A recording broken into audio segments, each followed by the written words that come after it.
भारतीय हवामान खाते प्रादेशिक हवामान केंद्र कुलाबा मुंबई यांनी दिलेल्या इशाऱ्यानुसार जळगाव जिल्ह्यात येत्या 27 डिसेंबर ते 28 डिसेंबर 2024 दरम्यान पावसाची शक्यता वर्तवण्यात आली आहे।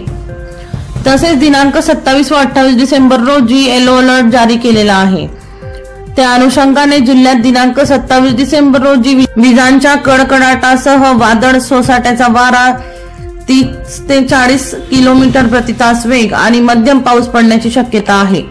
तर 28 डिसेंबर 2024 रोजी विजांच्या कडकडाटासह वादळी वारा आणि गारपिटीसह काही ठिकाणी पावसाची शक्यता वर्तवण्यात आली आहे। दरम्यान जळगाव जिल्ह्यातील नागरिकांनी सतर्क राहून कृतीशील उपाययोजना कराव्यात। हवामानाबाबत अधिकृत अपडेट्सद्वारे माहिती घ्यावी। आपत्तीत मदतीची गरज भासल्यास जळगाव जिल्हा आपत्ती व्यवस्थापन नियंत्रण कक्षात टोल फ्री नंबर 1077 या क्रमांकावर संपर्क साधावा, असे आवाहन जिल्हा आपत्ती व्यवस्थापन प्राधिकरणाचे निवासी उपजिल्हाधिकाऱ्यांनी केले आहे। कैलास कोडी यांचा रिपोर्ट, माझा आवाज लाईव्ह, मुक्ताईनगर।